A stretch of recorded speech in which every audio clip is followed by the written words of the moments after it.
Well, hello, hello. Welcome in, welcome in.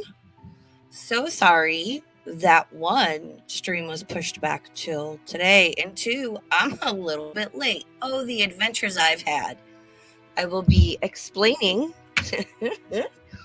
why I was late here once a couple more people come in. Hi, Kat. How you doing? Let me get over to my comments. Messing stuff up already, but it's not a Raven Star stream unless it's a hot mess. Am I right? All right, let me get into my stream so I can see the chat. And make sure you go in and select all messages and not just top messages. Thank you, YouTube. Kat, how you doing? Thank you for sharing. Kat, I appreciate you. I hope you're doing well. I've known Kat in these YouTube streets for years. Love and appreciate Kat. Grateful Life, how you doing? Kimmy, did you come in from Fedoras?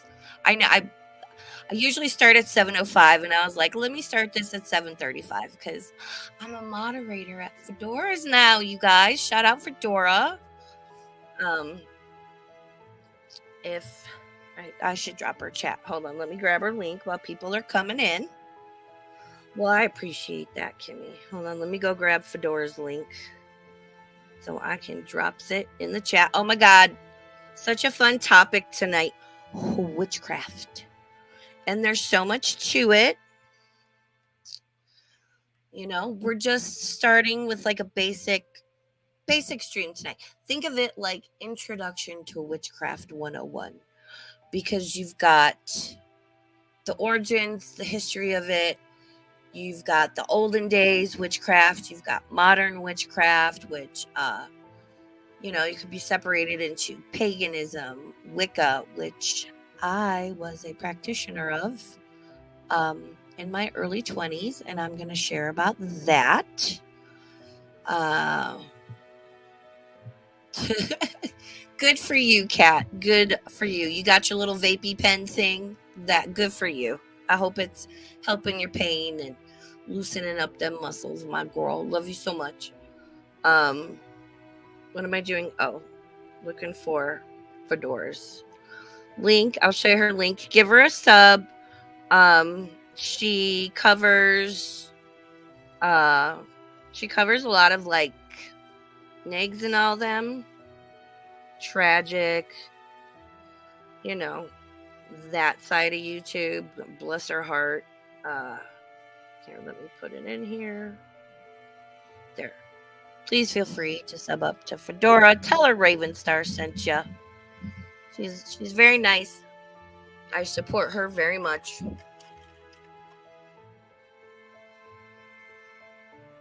Yes, we're going to cover. I pulled 3 videos. I noticed because I'm researching topics like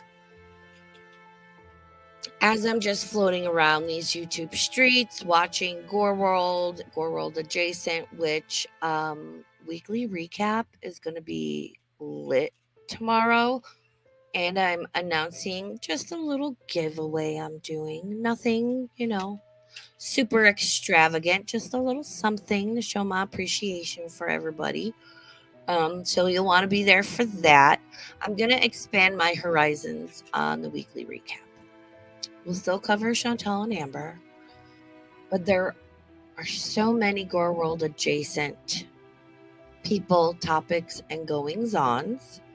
And I know it's putting a little bit of a target on my back, but I also think it will be an interesting experiment of sorts, because some of the people I'm going to venture to speak of, I have had no on or offline interactions with ever. So if they come after me and try to, or even, God forbid, succeed in doxing me, that just goes to show you it's got nothing to do with any sort of a personal connection. It's just their trash. So, Ham and Beans, welcome in. there's so much to witchcraft, and I'll tell you what, growing up, I loved witches. Like, being a child of the 80s, we had I love the Halloween and Christmas decorations from the 80s. They were so good. And I always was just attracted to the witches. I liked the witches. Number one Halloween costume. I've had 43 Halloweens on this earth, and probably 15 to 20 of those I've dressed as a witch. And it's great. Earn my gird. Welcome in, welcome in. Yeah, I'm just kind of waiting for, I know I changed days. Jasper's doing better. I'm enjoying my iced caramel macchiato. He has a level 2. So there's 3 levels to luxating patella. His is a level 2. It's his back right leg. And 90% of the time, he does great. We have finally found a good regimen of CBD, daily CBD. It's great. If anybody wants the link, I can send it. Tag me on Twitter. My Twitter is in the description, as always, because I needed to find one that didn't have any sort of like a lot of the CBDs, it's like plus hip and joint supplement. He already takes Dasaquin, which is, there's like Cosequin, and then Dasaquin's the next level up for his joints and his cartilage and everything. So I didn't want to give him more since he was already getting that. And I found one that doesn't have it. It's from a small company based in Colorado. I've got that shit on auto ship through Amazon. It's great. Winston gets one every night before bed. Roxy will not eat it. I got her to eat one time, and my mom, because she's my mom's dog, so she sleeps with her mama. She went under my mom's bed, and my mom said she slept so hard. She was snoring all night. And Roxy's little. She's only like 10 or 12 pounds. I love her so much.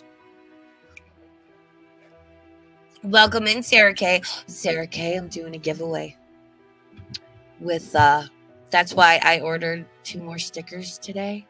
Doing a giveaway. I'm going to do, Sarah made these phenomenal stickers with her art. And they say, I choked on a potato and shit my pants. You may have seen it. I posted it on my community tab and tagged Mr. Snowflake, his Under the Hood, because he posted a picture of Jimmy Bunker. It looked like a homemade t-shirt. And I was like, my sticker's cooler than Jimmy Bunker's t-shirt. It's great. So I ordered 2 more stickers because I'm going to be doing a giveaway with those, if that's okay with you, Sarah. If not, I'll just, and I want to send one to Yaba. So, and shout out, I ordered a support group hoodie, but I emailed her after I ordered it with my order number, and I was like, hey, I ordered this. Can I just get the front graphic that says support group? Because I didn't want all the stuff that it says on the back. And I was like, can I get it with just the front graphic? And like, I mean, it is less work. And she was like, yeah, sure, no problem. And did you see Beggs and Trashick were doing their Sad Little Loser Club stream on Rumble?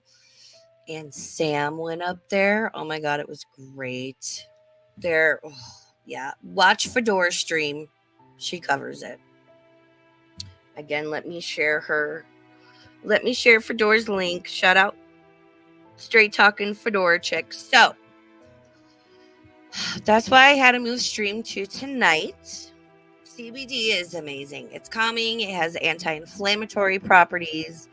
I highly recommend it for humans, but especially your cats and especially your dogs, because it's like Jasper has Previcox, which is the equivalent of like doggy ibuprofen or like Advil.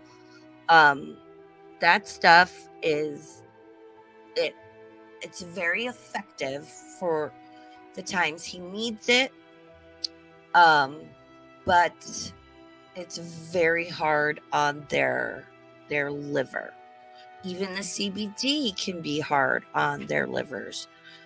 Jasper does get his liver levels tested regularly.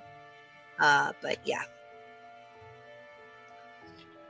Let me throw up some comments. Hi, Sarah. Irma Gerd. I know I said hi already, but I'm always so excited to see you in here. I love Irma. Ham and beans. So, that's why I had to move stream to today. And I pushed it back a little bit because I wanted to hang out in Fedora's chat. So I pushed it back 30 minutes. And as I always do, I, go go out my door. I use my back door, right? Because the back door goes to the parking lot where all the vehicles are. I live in townhomes.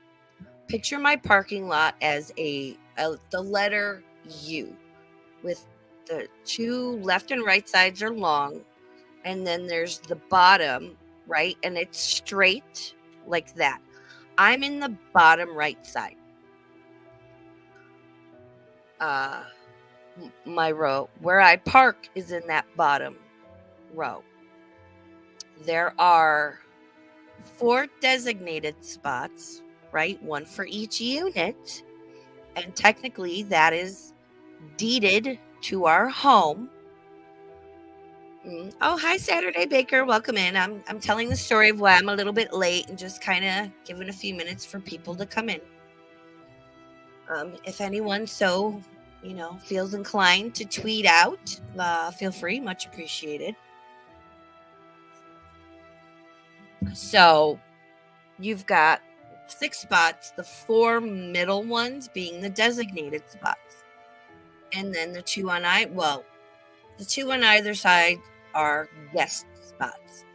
So I'm in the bottom right corner, right? Like if you're looking at it from the open top down, I'm in the bottom right corner. So when I walk out my back door and I'm facing it, you've got my handicap spot, which is a guest spot, but is now my handicap spot. The sign is a handicap sign that says, parking for my unit number only. I'm unit 4, I'll say. Then on my driver's side, and they're covered, and that's how you know it's a designated spot, because they're all covered. And the little curb things are numbered. Is our designated spot where my mom parks. To her left on the driver's side is the next unit over, next unit over, next unit over, guest spot.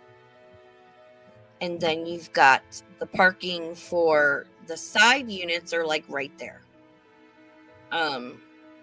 So like when I back up out of my spot, because I'm in the corner, I back up, I get like right on my neighbor's vehicle, but she knows I have the backup camera and I'm super paranoid and I will never hit her. And then I have to pull forward, back up again, crank my wheel to the left, and then I can get out. It's very difficult.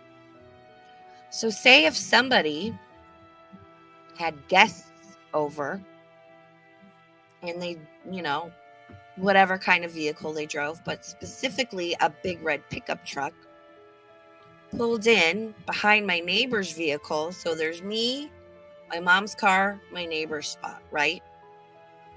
Big red pickup truck pulls up right behind them and just parks there, goes in the house. Cool. I literally cannot get out of my parking spot. Now keep in mind, again, handicap spot. This is federally protected. This goes above the HOA and whatever. I am, because I have a handicap spot, I am authorized through our towing service. We'll call it generic towing. That if somebody is parked in my spot or is blocking me out of or in my parking spot, all I have to do is take a picture, call the towing company, let them know what's going on, and they will come out. I'm sure it'd take them like 2 hours to get here.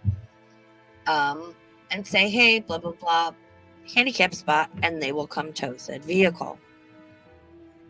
So I'm very nice. I have never done that. Hi, Julie. Welcome in. I'm explaining why I'm a couple minutes late. And it's very obvious. You know, they're essentially, for my bigger city people, they're double parked, right? They're fucking double parked. And they're not just affecting me coming and going from my spot in the corner. It's me, my mom, the spot to the left of them, which is, say, unit number, I don't know, 2. And the first, like, 3 spots on the side row. So they were affecting and or just plain blocking access, proper access of parking spots to no less than like 6 to 8 units, but it's drizzling out. Apparently, this is a friend of the tenants that are currently renting from the unit owner. We'll call him Bob, even though that is not his name. Every tenant this man rents to acts like they're brand fucking new. And keep in mind, we're townhomes. And a lot of people think we're apartments. No, we are townhomes. We own our units. So when somebody does this shit, like if somebody parks in my spot or blocks access, it's the equivalent. It is the same principle as it would be if it was a traditional home and some jerk or your neighbor was like, oh, just park here. And your neighbor's friend came and either parked in your driveway or parked across your driveway. Same exact principle. Oh, should I take a blue lipstick and write bitch on the back of it? Oh, I'd probably get charged with like property damage or something. The shit I've dealt with from the tenants next door. I'll tell you all about Crazy Cynthia one day. So it's raining out. I'm in pain. I'm disabled, hence the fucking handicap spot. And I'm sorry. It's very fucking obvious. You shouldn't park there. You don't park there. And my mom said she had noticed that truck was there over an hour ago. So this wasn't like, I guess they're having a baby shower next door. Great. None of these people should be reproducing. Wow. Okay, cool. So I honk, boop, boop, boop, boop, for, trying to make it noticeable, make sure they can hear it. Wait a little bit, because, somebody hears it. They might need to put on their shoes, grab their keys, come out. It's going to take a minute. I realize that. And again, burp, burp, burp, burp, burp. And I kept doing that, giving, like a good break in between. And then I started getting, every time I got a little more aggressive with my honking. I'm honking my horn because you are improperly parked and I cannot get out of my parking spot. I literally cannot leave because of this person. So over the top of their fence, I can see the back door, the sliding door, because they have a sliding door, like a patio door, whereas my back door, thank God, is a traditional door. Mom's standing there with the inside door open. And we've got those metal screen security doors, which I love. Of course, she's, 20 fucking sheets to the wind. Great. And this guy comes out, doesn't look at me, doesn't make eye contact. And again, it's, it's drizzling. It's not like a fucking monsoon, but there's a couple of droplets of water falling from the sky.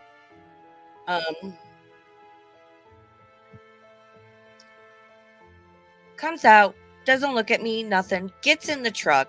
His windows are tinted, so I can't, see him. And then I see a woman waddle out.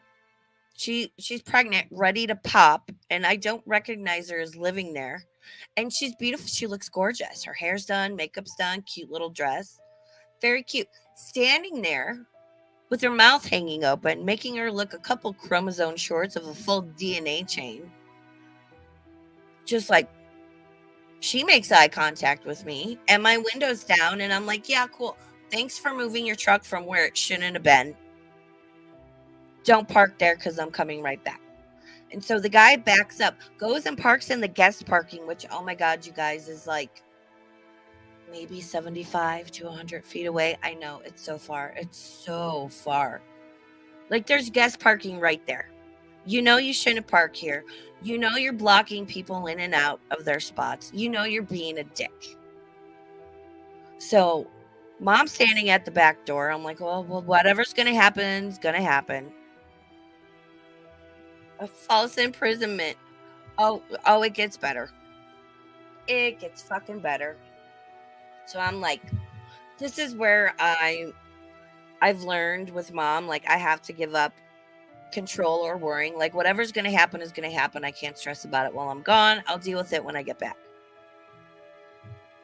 So Miss Thang says, well, that was rude. Bitch, are you kidding me? I was rude because I honked my horn because I could not leave. And it says, and yeah, we have an HOA.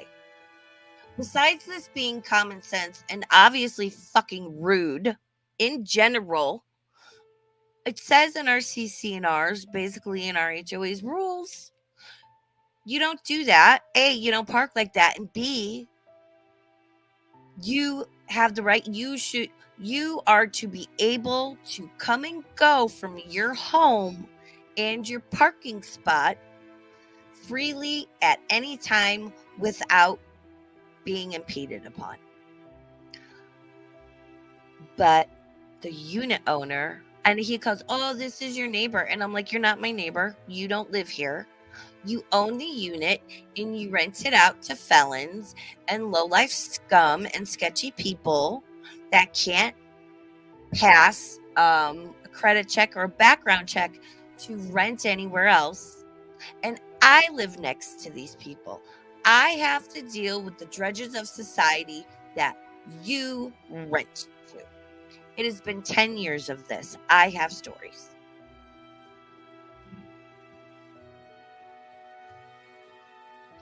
So I drive off, and when I drive past the guy, I slow down and I motion to him, like, back there, don't, because I was waiting for him to just pull right back up and park where he was. Like I said, is the equivalent of parking in or across someone else's driveway. It's the same fucking thing. Again, a parking spot it's deeded to our home. And it's just fucking rude. It's common sense. And from dealing with this shit, it'll be 10 years in October that we've owned and lived here. If there's no point in being nice, and I'm not going to let it go. Because if you do that, then these people, they do it all the time. They do it regularly. Next thing you know, they'll be parking in my spot. So I motioned to the guy, like, don't fucking pull back there. This is where you should be parked. And Pregger's over there says, but that was rude.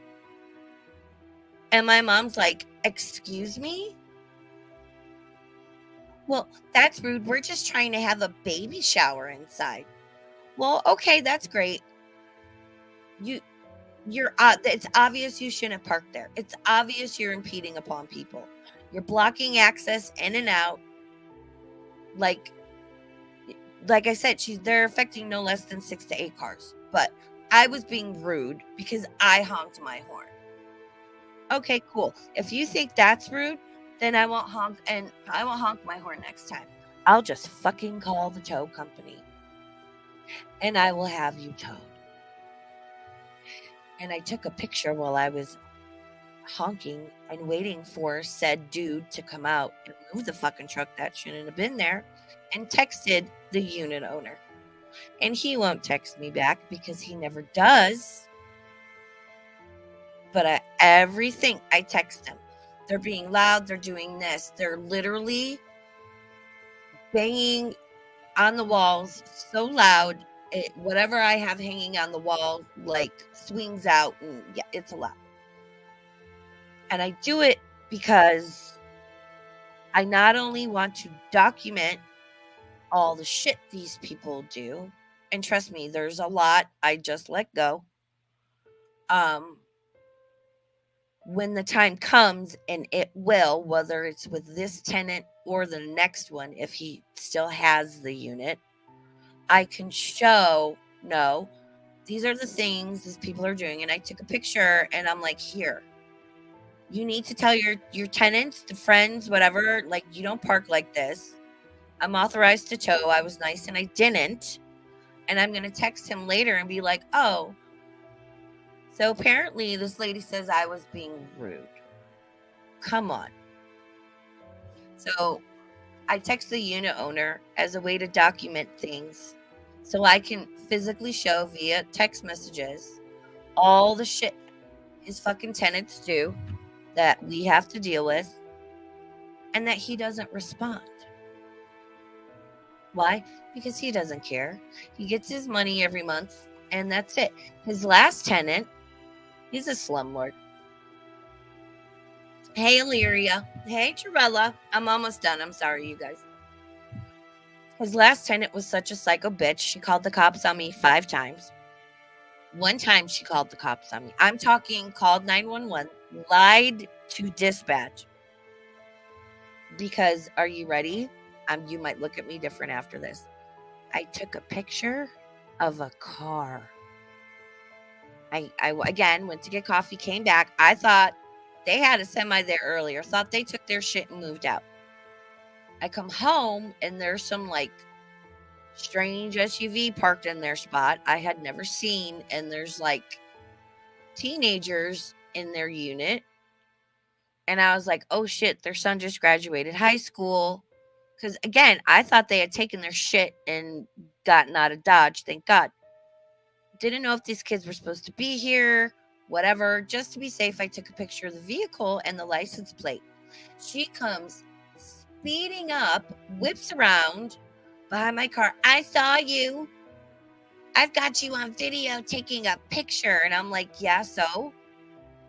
That's my son's friend's car. He's a minor. Okay. Are you fucking kidding me? Yeah, I took a picture of the car because I didn't know whose it was. It doesn't matter that he's 17. Called the cops on me. Lied to dispatch, called the cops on me. And the cop was a total dickbag. And finally, I was like, sir, I'm not the one that called you.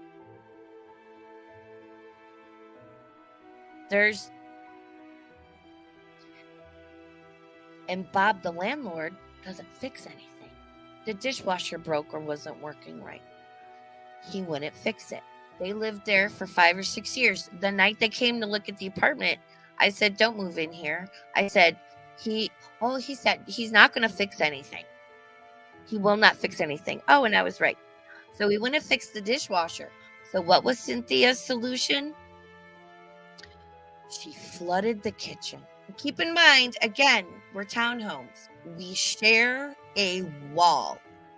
And that whole summer, we have a vent in the floor in the laundry room, which is like you walk in, it's like the washer and dryer are there, some shelves, a hot water tank. There's a door that closes that off from the kitchen in the main house, right? And all summer, as soon as it got hot, it was like it smelled mildew and musty. And it was coming up from that vent in the floor because for whatever reason, it's not connected to the duct system. I don't know. And we couldn't figure out why, because it had never happened. We had no flooding or issues on our end. Well, there you go. Because he wouldn't fix the dishwasher. She flooded the kitchen, right? Had to have Serve Pro come out. tear everything, and keep in mind this place was built in 72. So if we ever redo our kitchen floor, we need to have stuff just put on top of it, because if we want to tear it up, which I don't even know that they'll do, there's asbestos in it. And that's a whole other box of cookies. These are the people I've lived next to for years. And sorry, I've tried to approach these people as like they're new, they're different. I can't put the sins of Cynthia on these new people. Well, they've proven to be pretty much assholes from day one. Literally the day they moved in, they just were all up in mom's parking spot because she was at work. And I was like, hey, I fibbed a little. I was like, I don't know what time she gets off. Please don't park in her spot. I get you're moving in, blah, blah, blah, whatever. No, just kept doing it all day. Oh, I heard tell there's black mold in the upstairs bathroom, and that's the other unit it's connected to. Let them figure it out. Not my problem. Because you know what? As soon as that guy moved his truck after I honked and got him to move it, that the people from that unit immediately hopped in their vehicle that they couldn't get out of because of how he was parked, and they left. Oh, why? Because they never say anything. No, you got to put it on us, because me and mom are the two white bitches that live in the corner unit, so whatever, that's fine, I don't care. And they can think I'm rude, but yeah, when your shit's getting towed, you really think I'm rude. So enough of me. Life is hard. It's hard to think of anyone other than yourself.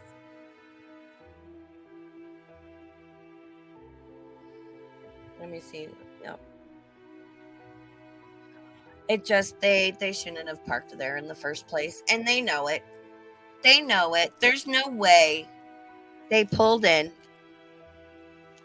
behind their vehicle. And if anybody comes to knock on our fucking back door, I'll be like, is there a fire? Is there an emergency that affects both of our units? Nope. Okay, have a good day. Or if I do answer, I'll recording it. But mom better fucking not answer. This is why she needs to get sober. One of the many reasons. Anywho, witches. Anybody in the crowd, do you practice? Have you practiced Wicca? Any sort of spell casting? Stuff like that. Because I have. We're going to get it into one of the videos here soon. Oh gosh, Sarah K. My unit recently had a bug issue, and we put at least 5 work orders in. Oh my God. All of them were canceled, and they told us to stop putting work orders in. Well, what the fuck do you want us to do? They're all getting canceled, my guy. We used to have a ring, but not anymore. Which was like kind of good for my mental health, but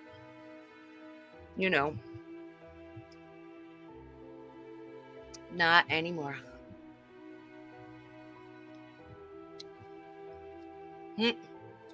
Kat says, I'm going to learn divination board for healing. Yeah, tarot cards they're fun. I used to do tarot readings, but not so much anymore. Just because me personally, with the way my abilities work, I don't need them. I would like to incorporate them into like how I read energy and stuff. I think it'd be fun. Yes, I don't think a lot of people, ham and beans, I don't practice a religion, so no on the Wicca for me.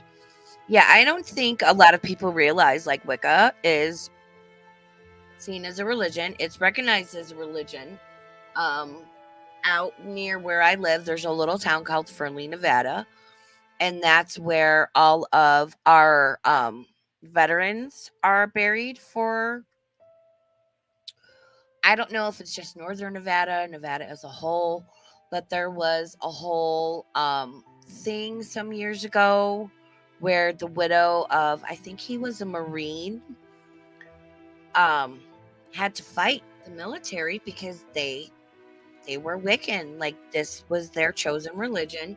And there was a whole big to do because he had even told his wife, like, if I get, if I die overseas, he wanted the pentacle, because there's a difference between a pentacle and a pentagram. He wanted, the Wiccan pentacle on his grave marker, and it was a whole big thing. She had to go to court, like, really, and she won. So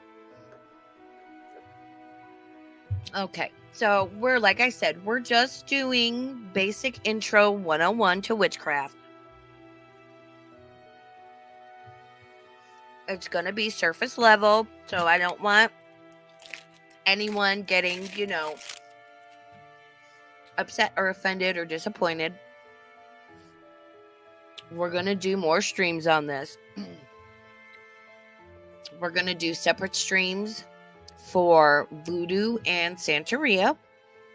And I've started a playlist called Cultural Witchcraft, because as I'm doing research, and more videos pop up depending on what you're searching and watching on YouTube, I'm finding a lot of cool videos detailing witchcraft in different cultures, and I'm like, ooh. So started that playlist.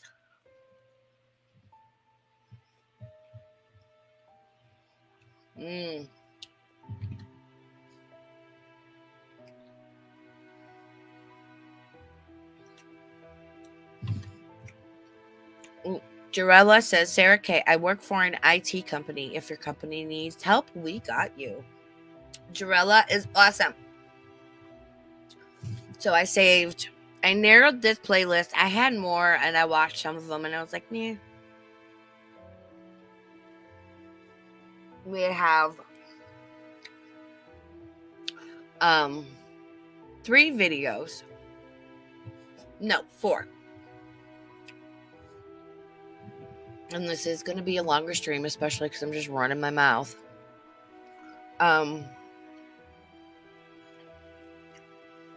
One is actually from, like, the History Channel. One is from a channel I recently found, and I've been trying to watch her videos when I have time, called The Witch's Cookery. Another one is from Storied on PBS. And the first one we're going to watch is from a channel called John Solo. Again, all links are in my description, whether I use the video or not. And I know that Hecate is kind of accredited with starting witchcraft, so that's who we're going to start with.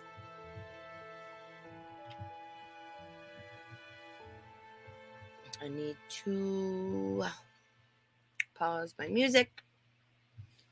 We're going to share the screen because sharing is caring. I appreciate you guys so much.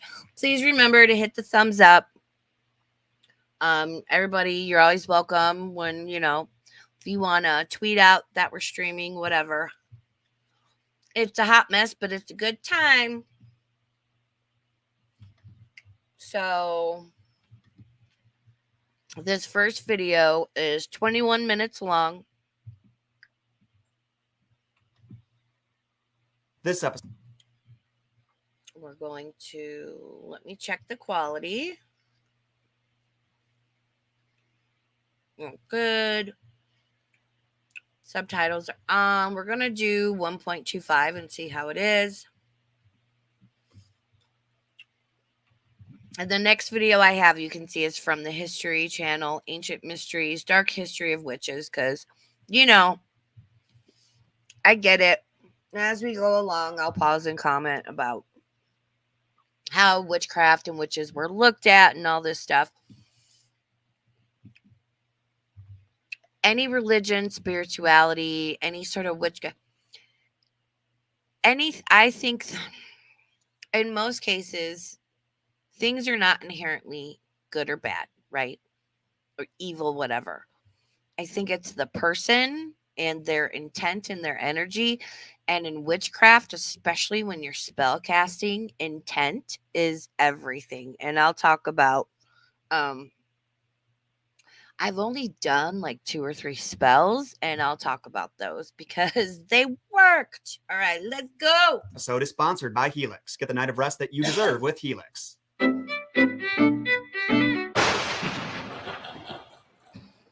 What is going on, Solo fam? My name is John Solo, and welcome to the annual Spoopathon. That's as loud as I can get him. Does he sound okay?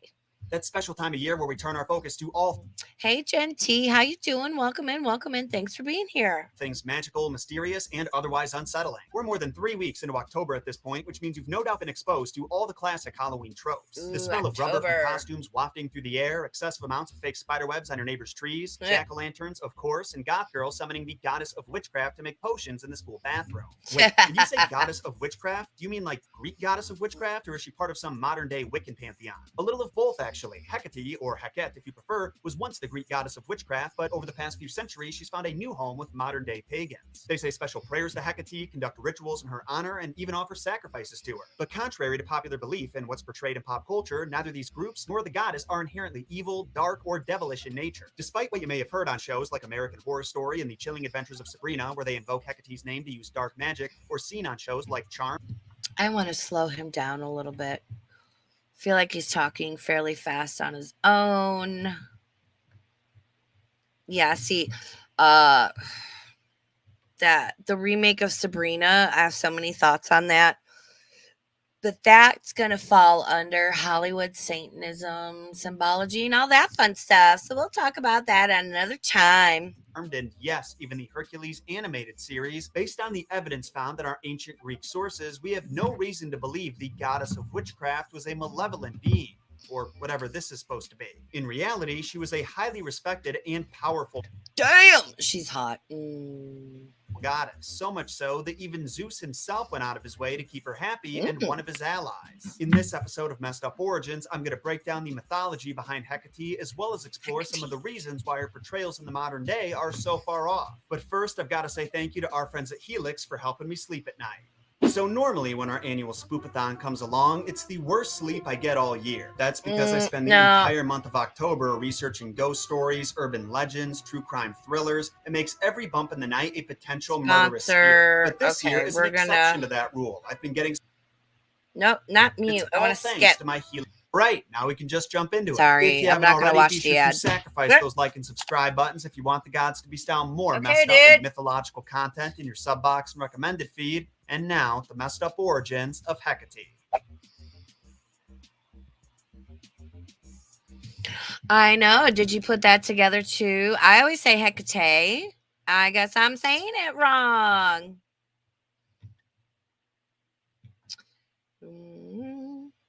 Yeah, I'm going to talk about spell casting and what I know and all that stuff. Yes, our own goddess Hecate. We love her so much. Love her so much.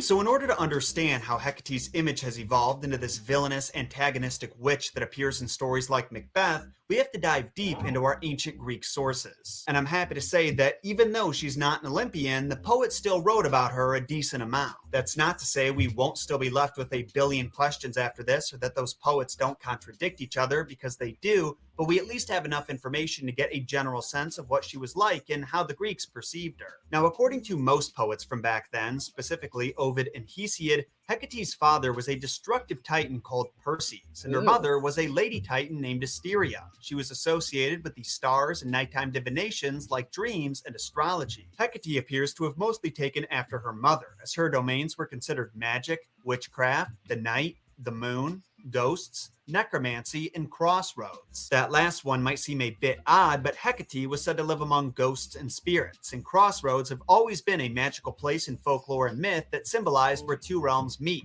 like the underworld and overworld. It was actually a common belief among Grecians that at nighttime, Hecate would use her torches to guide spirits across mortal lands, with her arrival announced by the howling. That's something I'm sure we've all noticed through history, literature, mythology, just life itself, is that um, women, specifically women in a position of power, especially power equivalent to or over their male counterparts, are uh, labeled as seen as thought to be evil because heaven forbid a woman is powerful. Of dogs. Unlike Hades, though, her living among the dead was a choice. When the Olympians took over and the sons of Cronus divvied up the territories, Zeus knew that the all-powerful Hecate had to be paid the proper respects. After all, she was a Titaness and still chose to support the Olympians in the war for control. Not only did Zeus refuse to reassign any of Hecate's domains to his fellow Olympians, he also gave her a share of the underworld, the ocean, and even the heavens above. She didn't have control. So he must have respected her to do that. He either respected her or was scared shitless of her. Over them, mind you, but she was honored and respected within them. As a result, it was completely up to her where she wanted to reside, but as the goddess of necromancy and a companion of Persephone, she chose to spend a lot of time with the dead folks. When it comes to Hecate's physical portrayal, that depends on the time period, location, and what medium she's represented in. Her earliest depictions show her wearing a gown, carrying her iconic 2 torches, sometimes sporting a headdress, and often accompanied by a black she-dog, an animal that's sacred to her. It's actually these depictions that have caused scholars to identify Hecate with Artemis, the goddess of the hunt, as she was often portrayed in a similar way. Also, Artemis's twin brother Apollo. Oop, there's your Artemis, Sarah. Apollo's nickname was the masculine form of Hecate, Hekatos, which means far shooter. Later portrayals of Hecate are a bit more unique, though. They show her with 3 faces, 3 heads, or 3 bodies, and holding torches, keys, serpents, or daggers. Statues in this form are often seen near entrances to temples, houses, and crossroads, with each face looking down a different path. Now, this association with crossroads and guiding the dead has led some to believe there's a connection between Hecate and Hermes, who presided over travelers, also had shrines located at crossroads, though his looked a bit different, and also escorted the spirits of the dead to the underworld. This connection usually manifests itself in the form of a romantic relationship, but the writers who claim the two were lovers, like Pausanias, weren't even born until several centuries after the Greek Empire collapsed. Because of that, I'm much more inclined to believe the earlier writings of Apollonius that describe her as a maiden. The only problem with that is that Apollonius also says Hecate and the sea god Phorcys had a child together named Scylla. No, we can't even get these poets to not contradict themselves, let alone each other. Honestly, though, when you consider the fact that scholars who study these texts firsthand estimate that we've only recovered 1% of ancient Greece's written works, Wow. you've got to consider us lucky that we even have as blurry of a picture as we do.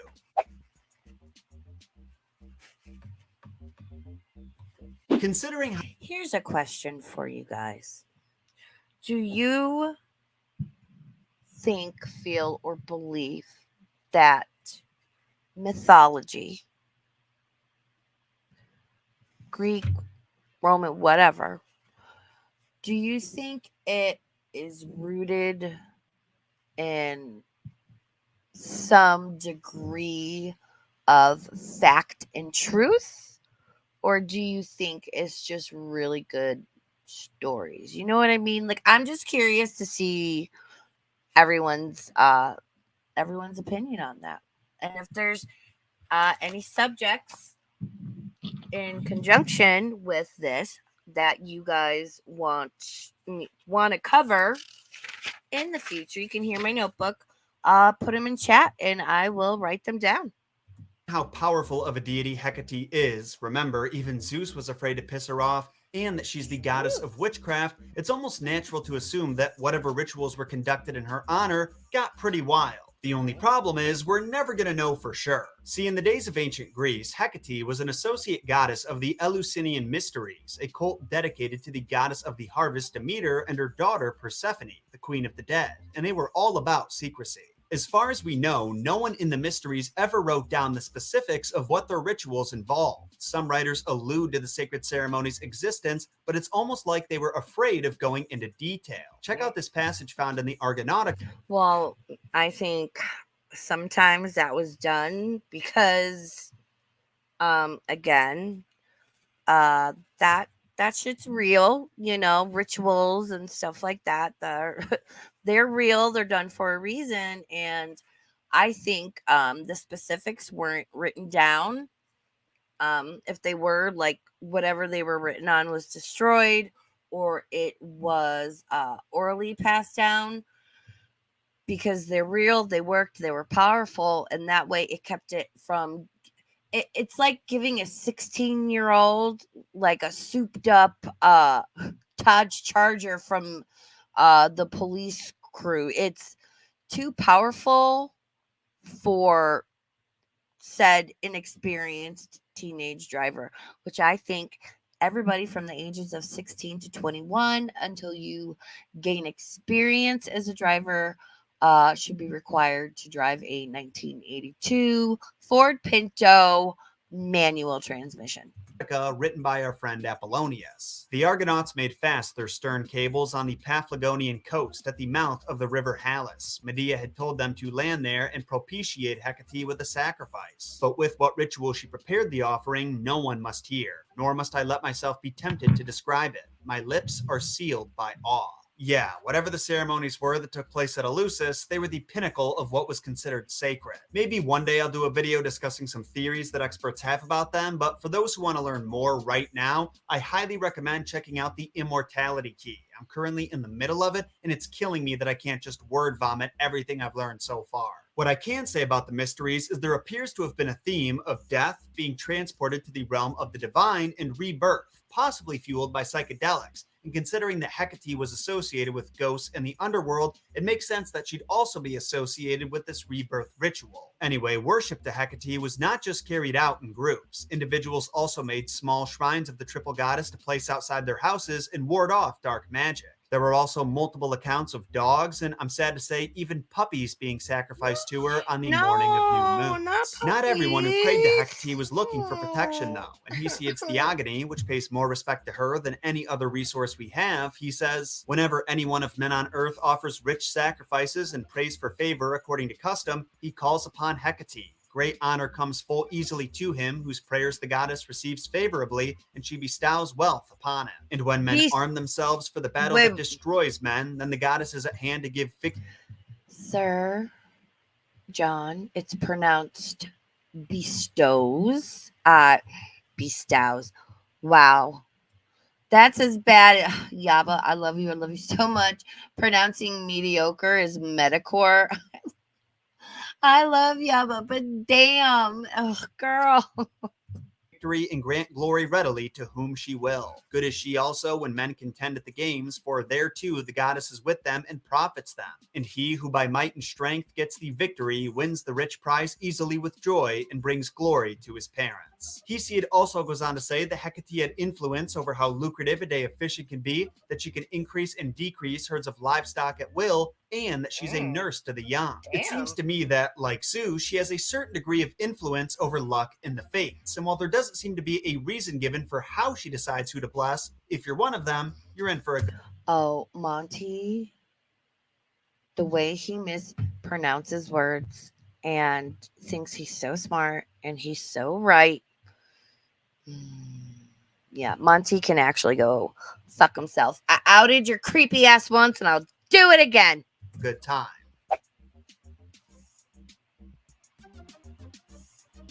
Even though all the Olympians admired and respected Hecate, it appears that she didn't involve herself much with their drama. While she is referenced in a few famous myths and makes passing appearances in others, like one poet's account of the Gigantomachy, where she uses her torches to beat down the giant Clytius, terrible name, the only story she played.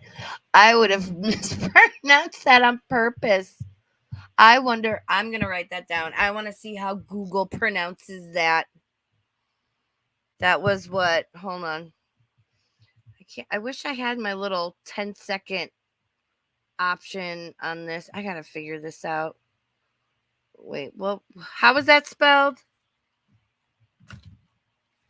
K Lytios. Okay, I want to see how Google says that's pronounced. Plays more than a very minor role in is the kidnapping of Persephone. For those who've never heard it, I'd highly recommend you check out the video where I break it down in detail and cover all the variants, but here's the basics of what happened. Essentially, Hades gets permission from Zeus to marry his daughter Persephone, whom Hades fell in love with the moment he saw her. But Zeus knew that Persephone's mother, Demeter, was the overprotective type and would never allow such a relationship to happen, so if Hades wanted her, he was going to have to be clever about it. In my favorite version of the story, Zeus gave Persephone, who was a nature goddess, the responsibility of painting all the flowers on Earth. And while she was working away diligently with her friends Artemis and Athena hanging out nearby, the ground in front of her began to split. Suddenly, the air was filled with sulfur along with a cloud of dirt and debris. And when the dust cleared, Persephone was standing face to face with the Lord of the Underworld. Not one to waste time, only a second passed before Hades grabbed hold of Persephone and disappeared into the fissure that he came from. And while the young goddess tried to call for help, it was too late by the time her friends arrived. It wasn't long before Persephone's mother, Demeter, noticed that her daughter was missing. What concerned her even more, though, was that no one appeared to know anything about her disappearance or really seemed to care. All by herself, the goddess of the harvest searched across the continent for her missing daughter, 9 days in total, and on the 10th, Hecate finally appeared to her and said that she heard Persephone cry out for help, but didn't see what happened. Then she offered to lend Demeter a helping hand. Using Hecate's torches to light the way, they continued the search for Persephone until one of them had the bright idea to ask Helios, the sun god, because he could see everything from his vantage point in the sky. And he tells Demeter that it was her own brothers, Zeus and Hades, that set up the kidnapping. After hearing this, Demeter is even more distraught. She sends the planet into a brutal winter that kills all the crops and countless innocent mortals. And because less mortals means less sacrifices, Zeus had to get involved before things got out of hand. Hades was immediately ordered to return Persephone to the surface. Before he did, though, he tricked her into eating some pomegranate seeds. And now that she'd had food in the underworld, the law stated she could never leave. So the gods had to reach a compromise, a fancy word that here means a deal where no one wins. Persephone would be forced to live in the underworld and rule at Hades' side for about half the year, and the other half she could spend on the surface. Now, how does Hecate play into all this? Well, she got pretty invested in Demeter and Persephone's well-being during that ordeal, so she became a companion of the young goddesses to make sure she didn't... Welcome in. This is not a pipe. How you doing? Thanks so much for being here. Wow, I'm just... Sorry, my mouth isn't working. Get into any more trouble. And while she was powerless to overrule the divine laws stating that Persephone had to stay in Hades, she could escort her on her yearly journey down there. And since the underworld was partly Hecate's domain too, she could continue watching over Persephone and ensure that she was treated well. Persephone isn't the only young lass that Hecate took it upon herself to care for, though. Her two sacred animals, the black she-dog and polecat, have pretty incredible but tragic origin stories. According to some legends, the black she-dog that accompanies Hecate was once a woman named Hecuba. She was the wife of King Priam and the queen of Troy. Hecuba lost a lot when Troy was conquered, but the most important thing she lost may have been her young son, Polydorus, who was left in the care of her son-in-law, King Polymestor. When Polymestor found out the Greeks... Some of these names I have honestly never heard before, and they're making me giggle. Like Polymestor, it... Okay, we're just... Thank you, everybody, for being here. I appreciate it. Conquered the Trojans, he killed young Polydorus, threw his body in the ocean, and took the inheritance the prince had brought with him. What Polymestor didn't realize was that he was in a Greek myth, and the bodies thrown in the ocean always find a way of washing up on whatever shore their closest loved one happens to be on. And when Hecuba found her son's body on the beach, she swore to get revenge. Now, there's at least 5 versions of this myth, so I'll have to cover it in more detail in a dedicated episode, but in my favorite telling, Hecuba arranges to have a meeting with King Polymestor, and he accepts because it's in his territory and around his guards. What could possibly go wrong? Well, that question was answered pretty quickly. Not long after seeing the king's smug face, Hecuba jumps on him, digs her thumbs into his eyes, and gouges them out. Meanwhile, the surviving Trojan women ambushed his sons and killed them. So now he's blind and childless, all at the hands of slave women. How embarrassing for the king. But when the Thracian people witness Hecuba attack their king, they don't just stand idly by. They start throwing sticks and rocks at her, and in her wild fury, the former queen starts barking at them. Confused because her intention was to scream and not to bark, she looks down at her hands to see them replaced by 2 furry black paws. That's kind of sad, but listen, if I have to be turned into an animal or Like I would pick a dog because I love me some dogs. and realizes she's been transformed into a dog. It's certainly not ideal, but she does manage to escape her attackers because of this new form. Then, partly out of pity and partly because she knows the queen has nowhere else to go, Hecate adopts her as a companion. Now, her other sacred animal, the polecat, I've heard the majority of these names pipe, but I had never heard polymester, and it kind of takes me aback a little bit just because there's a few alternate names and words that come to mind. It's wow. you can also call the sex weasel. And I'm not telling you why Whoa. until the end of the story. Oh, But nice. the reason for it might be the most insane old timey belief I've ever heard. This myth focuses on a mortal named Galinthias. She was the midwife to Alcmene, Heracles' mother. When Alcmene was in labor, ready to birth Heracles at a moment's notice, Hera got involved and told the goddess of childbirth, Aletheia, and the Fates to cross their legs and intertwine their fingers to prevent her from having the baby. You see, Zeus said that the next descendant of Perseus, born in Greece, was going to be the next High King, and Hera didn't want that for his bastard son. Also, she wanted to cause Alcmene an incredible amount of pain, and there's really no better way of doing that than not letting her give birth. Alcmene suffered through these labor pains for 4 straight days, and Galinthias, the midwife, was worried that she would literally go insane from the pain, so she intervened in the only way she could think of. Because at this point, Galinthias knew that whatever was preventing Alcmene from giving birth, it wasn't of this world. It couldn't be. Only the gods could be this cruel. So she ran outside, announced very loudly to no one in particular that a son had been born, and this was so shocking for Aletheia and the Fates to hear that they reflexively stood up in disbelief. This 5-second window before they realized what just happened was all Alcmene needed to push out her twin sons, Heracles and Iphicles. And for a few seconds more, Galinthias was overjoyed at their victory. Unfortunately, though, the gods don't like to be made fools of. As punishment for her daring deceive the gods, the Fates took away Galinthias' womanly parts and turned her into a weasel, because weasels reproduce in the most shameful way.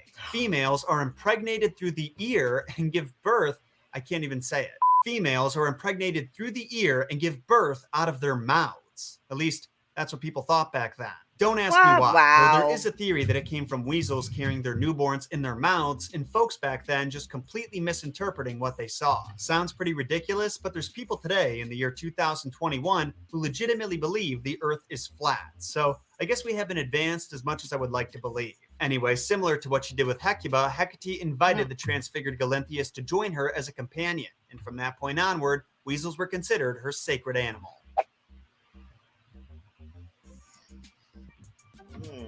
So based on what I've told you about Hecate so far, would you say that she sounds like an evil goddess? Probably not, right? It sounds like she doesn't cause drama for the Olympians. She volunteered to help Demeter find Persephone. She rescued not one, but two. Well, again, in like mythology, this is a Greek mythology. Gee whiz, I don't know. Like a lot of the, goddess and goddesses that ended up quote unquote going bad has some real fucked up shit done to them and loved ones taken and killed, and like I could imagine 2 women from cruel and unusual punishment. So why is it that Sarah Kay, I would be friends with her. I would hang with Hecate. I mean, we do, but that's our Hecate. every time she's been referenced in a movie or show or play over the past several centuries, she's either the villain or assisting someone evil when they call upon her to use magic? Well, the guy who unsubscribed because I made a joke about worshiping Satan wouldn't appreciate this, but it's kind of 100% the Christian church's fault. They were the ones who destroyed every artifact of pagan religion that they could, demonized the use of witchcraft, and got it into everybody's head that using magic or experimenting with the different forms of consciousness that it could provide was an evil thing to do. Gee, and that's because they don't want you to realize the power that you hold. So, getting in touch with nature, your higher self, your higher power, our natural, what I guess people would call our natural psychic abilities, when it's just how we are when we're not in body. Of course, you don't want your prisoners or the people you're trying to control, you don't want them to realize how powerful they are. Well, so and again, all of the Christian religions, quote unquote, line up with the existing pagan celebrations and holidays because it was easier to convert people. And remember that whole crusade thing? Yeah, that like if you don't convert, we'll just kill you. That was great. But in reality, the church authorities just wanted any and all connections with the divine to be overseen by the church, because that meant they would be society's only way to satiate their spiritual needs. Yep. And keep in mind, for a long time, and again, I'll refer to Henry VIII starting the Church of England, um, because Anne Boleyn was whispering in his ear about, oh God, what Martin Luther and all that back then. You were not allowed to read the Bible unless you were of a certain level in the church, and most people didn't know how to read, and the Bible was written in Latin, and you had to be able to read Latin, understand it, and then speak it. So, um, yeah, like you weren't, not even the king could sit there and was allowed to read. Nope, all I had to be a church member. So, the commoners, the peasants, whomever, had to trust what the priest, I guess, was saying to them was true. And I shudder to think how many corrupt and just nasty priests there were telling people, oh no, it says you need to do this thing or that. Uh, you guys know where I'm going with that.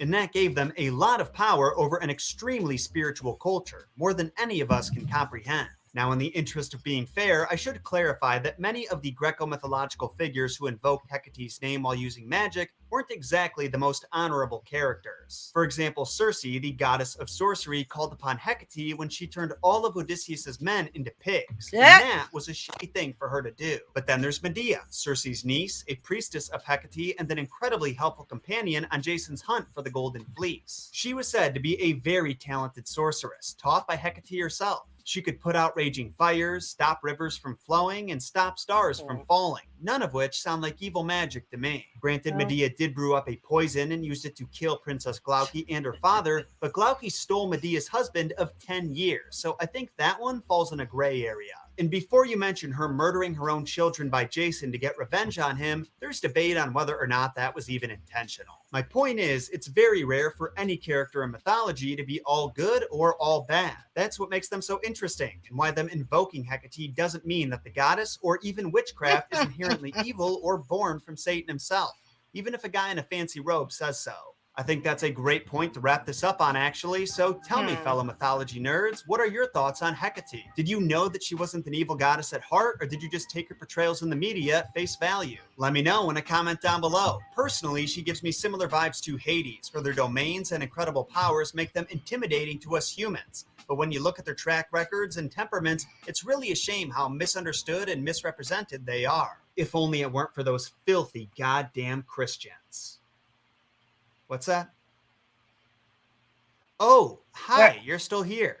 Well, before you head out, do me a solid and sacrifice those like and subscribe buttons to Hecate, especially if you want more deep dives into mythology, not just Greek, but Norse, Babylonian, Egyptian. We're going to cover all of it eventually. Those who want to stay updated on Messed Up Origins news or send me suggestions can follow me on social media, and those who want to go above and beyond to show their support can join the Messed Up Origins Patreon to get access to the behind-the-scenes podcast and exclusive Discord for just $1. And now for the most important thing I can ask you, follow Penny and her brother Gunther on Instagram. Look at the baby. Look, that's the best part of the whole fucking video. Look at that baby. Look at that's the best part of the video right there. Oh my god, he's so cute. None of you were able to guess their Halloween costume in the last episode, so I'll give you another hint. Stop it. Stop. Fucking stop it. Does that help? I'll see you all again next week when we close out our Spoopathon with some very special ghost story content. Until then, my name is John. Yeah, okay. Do we like this guy? Do we like this channel? How are we feeling about this? So, okay. So that was a thing. That was a thing. I don't know if I don't know how I feel about him. I don't know. Welcome in, Shadow Hair. Good to see you. Thanks for being here. You do? Okay. I'll try to watch some more of his videos. It's because on stream, it's like I'm trying to pay attention and, absorb, process, critically think about what's being said and presented to me via that person video on their channel. I'm trying to make sure I'm commenting and being transformative and giving my thoughts without talking too much, too little, whatever. Watch chat, keep up with you guys. It's a lot. Um, oof. And yeah, this I'm loving all this rain, but man, it's been giving me a headache. Ugh. Okay. It sure was early gaslighting, Pipe. And the church still does it to this day. Like I say, one of the most corrupt, evil, pedophilic, satanic, just horrible organizations on the face of this earth is the Vatican and the Catholic Church. And understand that's not coming at anybody who is Catholic or is Christian. I'm talking about, like, even priests and whatnot. I'm talking about just like anything, the higher ups, the upper echelon. Um, they just, oof, you don't even want to know the etheric, um, just energy based stuff they have in the basement. The protections on that place are fucking scary, and you only do protections like that when you're trying to, like, contain some fucked up shit. You're not just trying to keep people and things out. You're trying to keep stuff in. It's scary. Um because I guess you could call it remote viewed that place, and I never want to go back there again. It's terrible. So, oh yeah, Amberlyn was whispering into King Henry VIII's ear. Them orange chicken. So we're gonna go into uh he does have a cute doggo. Very cute doggo. Yep, that's right there. That when she points because of the dogs. He needs to do more homework. Yeah, Pipe was saying he was leaving out a lot of stuff, which I don't know. I mean, again, I'm trying to learn how to edit so I can, possibly start making my own videos here soon one day or whatnot. Right now, I have no choice but to pull other people's videos. Um, and I try to pull good ones, you know. Uh, yeah, and again, this is just Hecate came up a lot in the search terms I was using. That's why I included that one. So, yeah, because I'd like to start making my own videos, because then it's like I'm doing more. I'm making my own videos. I can put my spin and whatever. But I can imagine that you have to. It's amazing how long a video, how quickly a video becomes long. So it's like, can you attribute that to trying to keep it shorter, or just, ignorance or leaving? I don't know. I don't know, but we try to do the best we can. So we are going to watch the next video. Ooh, cat. You remote viewed. Oh, yep, yep, yep. I would love to one day when we're both available and have a chance get on the Discord together and do a little experiment. We'd need a third neutral party, that we could practice our remote viewing. And it's like, okay, and that's how I like to do things. You have, like a third neutral party, and then like Kat and I would sit and say, okay, we're going to describe what you're wearing, what the room you're in, what are you doing, whatever. I've done things with people where it's like, I'm eating a food, tell me what it is. And, they've been like, well, it's this, it's that, whatever. And, you know, there's a lot. There's a lot. So you were the person I was thinking of that you could be the third party, Sarah. Illyria too. Uh yeah. We'll figure it out. Oh, I'd love to do that stuff with you guys. Make sure you've got a Discord, because maybe I'll start a Discord to do that kind of stuff. Oh, we'll see. I need somebody that's better at Discord than me to help.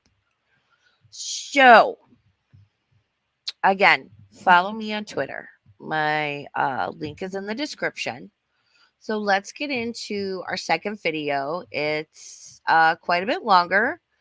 It is from the History Channel. We. I might put this one up to 1.25. We'll see how it is. So this is, let me check the quality. Okay. We are on normal speed. So this is History Channel, Ancient Mysteries, Dark History of Witches. Let go. Here on Ancient Mysteries, experience the horror Aw, shout out Leonard Nimoy. I loved him. of the burning times, when thousands of accused witches were tortured and burned at the stake. Discover the startling truth behind the terrifying legend of the witch. Before we unlock the future, we must find the keys to the past. I'm Leonard Nimoy. Join me and open the door to ancient mysteries beginning now here on A&E.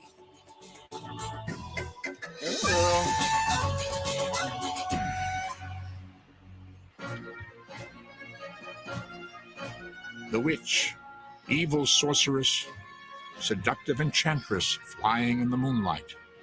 What do we know of her mysterious origins?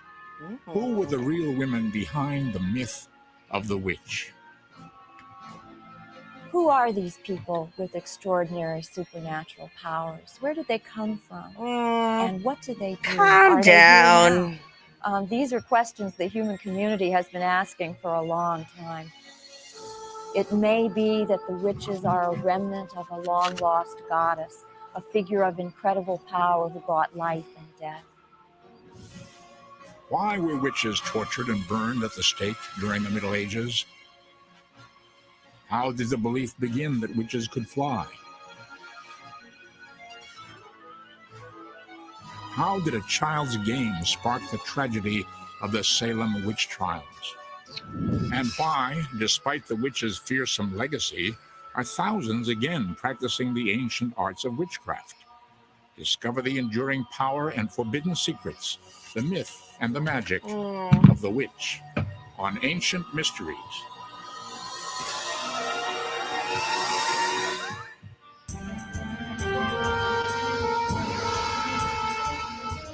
Now, I know this is a TV show, right?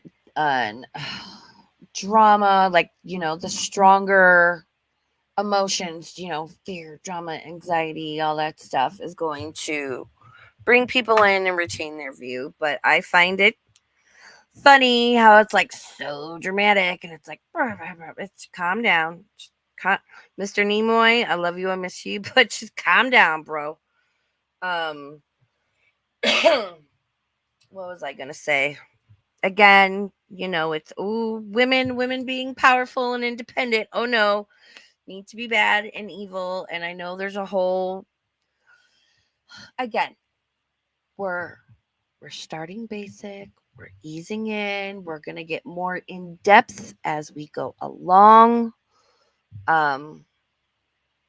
No video or whatever is going, it's going to be lacking or incorrect or we're here to have fun. We're here to hang out. We're here to have a discussion. And I know it can be frustrating, especially when it's something that you know a lot about or it is more personal towards you. Um, but yeah, and again, thanks everybody for being here. Please do the YouTubey things I always forget. Leave a thumbs up. Come back and comment for Replay Gang. If you would like to tweet out that we're live and whatnot, very much appreciated. And yeah, I was gonna say something and I forgot. The ADHD is real. Ooh, Act 1, beginnings. Ooh.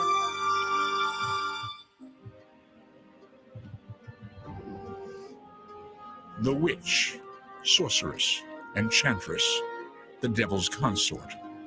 A fearsome being of fairy tale and myth, she has haunted the human consciousness for thousands of years.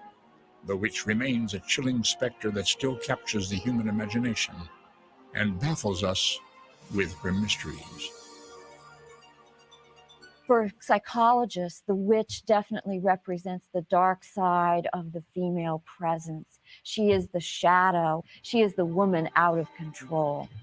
Of course. And you know what? I find it very interesting that psychologists, quote unquote, in Victorian times would have female patients or, husbands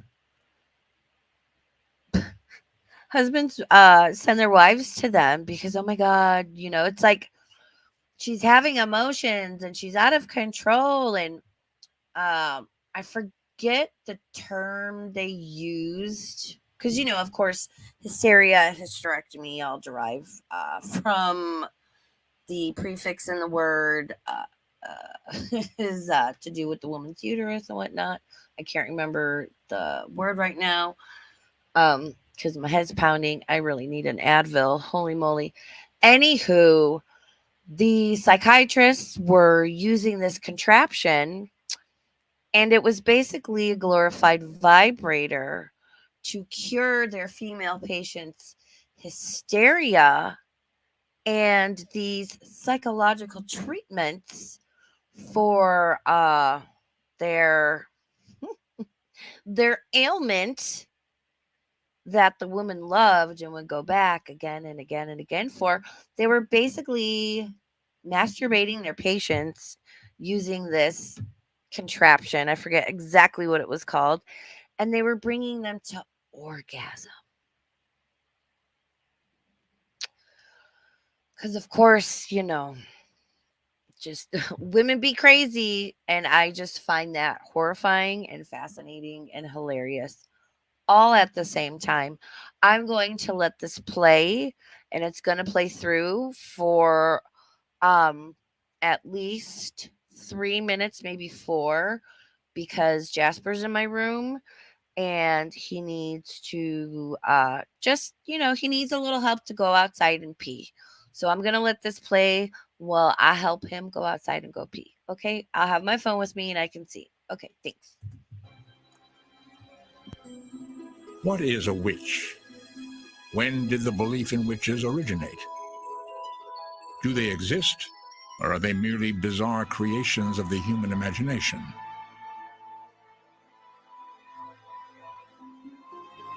Over centuries, the image of the witch has undergone a strange transformation.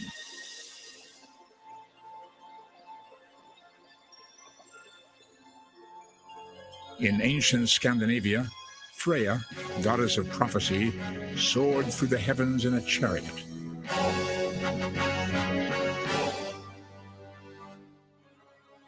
In Greek mythology, the witch was as beautiful as she was deadly. The sorceress Circe enchanted Ulysses' sailors with her magical brew of honey wine. Then, with a touch of her magic wand, she turned each man into a pig. Even earlier, in Hebrew tradition, a woman named Lilith, her long red hair streaming, slipped into unprotected homes, preying on newborns and stealing men's seed.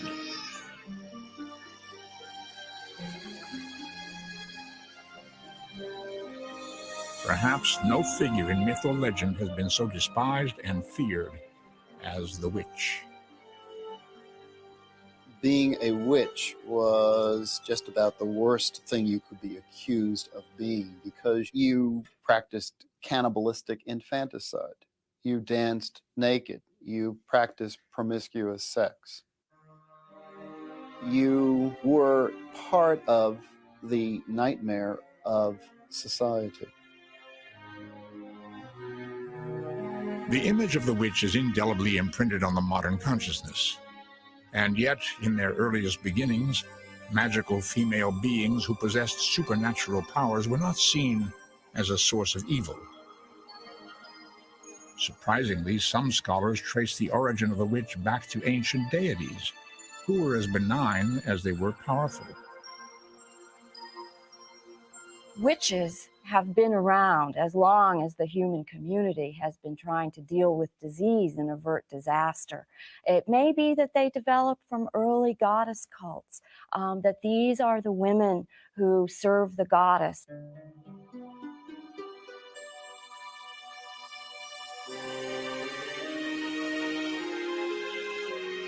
These goddess figures, some dating back 20,000 years, were revered for their magical ability to enhance fertility and nurture the land.